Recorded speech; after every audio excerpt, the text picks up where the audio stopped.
As we walk into the Saudi Arabian Grand Prix, I think it's only fitting that we talk about the storylines that are going to highlight this weekend. And as we round back to the top of the order with McLaren, both of your boys pitting themselves against each other. Lando Norris versus Oscar Piastri. Who's going to come out on top, Kevin Walker, in Jeddah? I think this is a weekend where Norris has to get right. He has to get right. He has to turn it back on. And I think that this weekend is going to be a weekend that he does that. I think he's going to dominate. I think you could still see a McLaren 1-2. I mean, it is the fastest car on track until proven otherwise. But I do think that this is a weekend where Lando can kind of put it back together, kind of reestablish himself in the lead. So, yeah, I think this is going to be a good weekend for Lando. I mean, I think this title fight that we're going to see over the course of the year is going to come down heavily to qualifying, as you alluded towards the top of the podcast. Sure. But in Jeddah, I think, yeah, you're 100% correct. Lando Norris needs to swing back and needs to swing back hard. He watched his teammate take the top step for the second time this year. And if Lando is built for this kind of thing, if Lando is built to win championships, if Lando Norris is built to be an immortalized Formula One World Drivers champion, I think he needs to start proving it. Because so far, I just haven't seen that bite from Lando Norris. He got through Australia and landed on the top step in a weekend that very well could have gone a different direction for him. It could have gone the way of Max Verstappen. It could have gone the way of a George Russell. It could have gone the way of Oscar Piastri had things not gone awry. Lando Norris landed there, but China didn't win the sprint, didn't win the race, obviously didn't win Japan when he had an opportunity to chase down Max Verstappen, couldn't finish the job, and I watched his teammate take Bahrain. The question has to be asked, and I think Jeddah and I think Saudi Arabia are going to be a great platform to figure out, if Lando is built for this, let's see it. I mean, yeah, you raise all fantastic points there. There's not a whole lot more to add other than we just need to see it from Lando. We need to see that competitive fire, that competitive juice. Yeah, because by comparison, Oscar Piastri seems in the zone. He seems laser focused. He seems ready for this moment and prepared for this car. Well, these are two different drivers as well. Lando has been on record to say that, look, I'm not going to be like the Max Verstappens. I'm not going to be ultra dominant, ultra competitive, take this more serious than it. Like, he understands, like, the way that he goes about it is a lot different than Oscar. Oscar, while he does have his silly moments, he is much more of a killer, I would say, behind the wheel.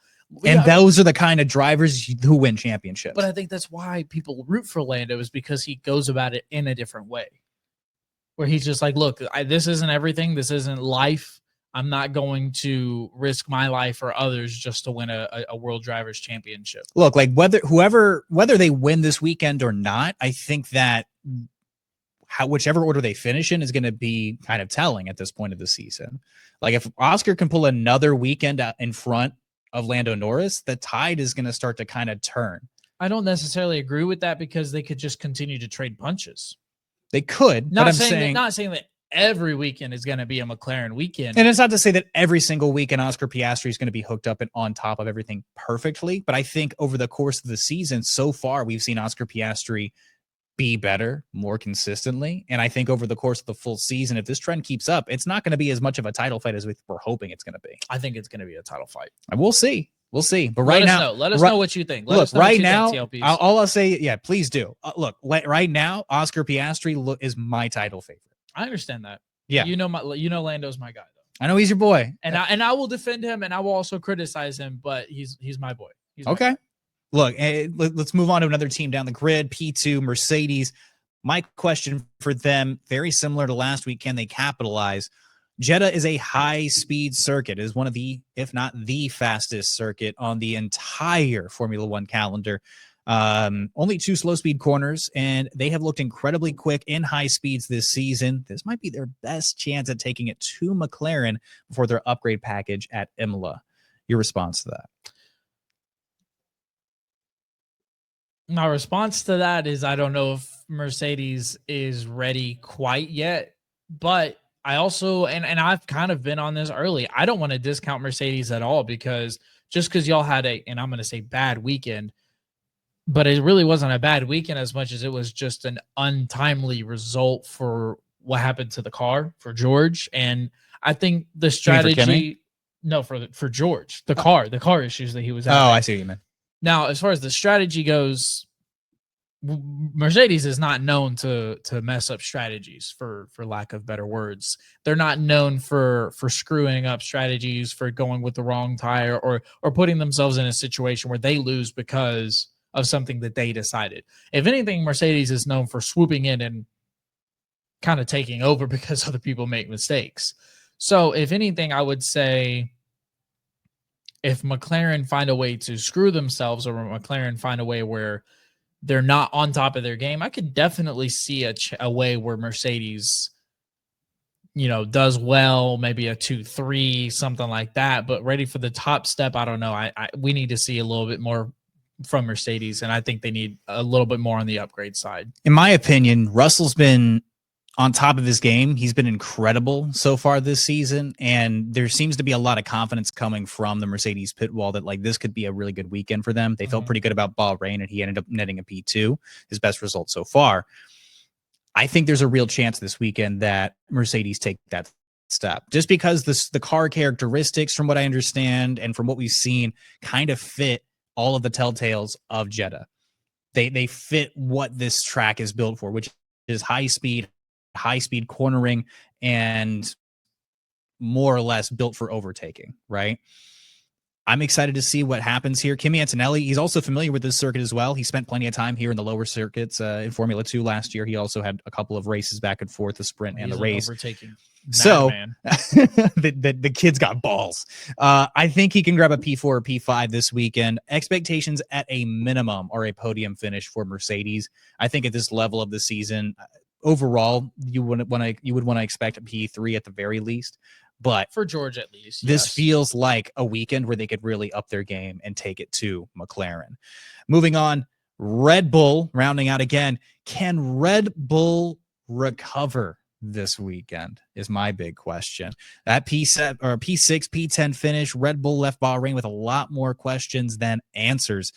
This car's all over the place. Reports of braking, balance problems, beyond the pit lane light issues, even the engineering infrastructure down. It seems like it just keeps slipping away further and further for them. Do we think that Red Bull are going to net a stronger result in Jeddah? I'm going to be more specific, because Red Bull is not the issue here. Yuki's already kind of cemented himself as that second driver. He's done good since taking over that spot. I think for Red Bull, you need to give Max a better car and a better opportunity, or else you're not going to be in the contending fight for a constructors at all. I don't think it's necessarily Red Bull. I think the mission is nowhere close to constructors. I think it really is can we give Max another shot at a championship? I don't know what he's P3 in the standings as we stand. Right. And you can never count out a champion like Max and a competitor like him. I think Red Bull need to focus on getting Max in a better position. I think Yuki's doing fine. Max needs all the help that he can get from that team. And pit stops, pit light stops, all those issues need to go away, and they need to go away fast. Yeah. Moving along to Ferrari. Will Ferrari bring the fight this weekend? Like we mentioned before, the P4, P5 in Bahrain. You're just hard no? I do look. Do we even sniff them as a potential podium contender? I'm not counting them out at all. From the start, I have not been in on Ferrari, and I understand that we've this is the best drivers lineup, and we've had those shorts and everything like that. But I am not all the way in on Ferrari yet. Now, I'm not going to discount them from a podium finish, but I think it's going to be Charles. I don't know if it's going to be Lewis. I think Lewis is going to take. I would say Lewis is going to need the majority of this season to really get in tune with that car, to really get in tune with that team and be in the Ferrari red. And I think next year is going to be the year for Ferrari. I mean, I think they don't know about this year. Look, I think they built a ton of confidence in Bahrain. Overall, you could see, again, without a safety car intervention, this team was on track, at least in my opinion, to be fighting for a race win against those McLarens. If the car's in the right zone, those upgrades seem to have kind of worked. At least they figured out a lot more. They've gotten a ton more data out of these upgrades. They're going to have a lot more of a clear idea of where this car stands and what they need to do with it. If I'm Mercedes, if I am McLaren, I'm keeping a little bit of an eye over my shoulder, because Ferrari were not that far away. Again, the pace was there. The drivers are certainly there. I think if you put the car in the right window, Lewis is going to work magic with it. Same thing for Charles. I wouldn't be so quick to count them out. They might not win this weekend, but they're not going to not be a threat. I'll put it like that. No, I understand that. Yeah.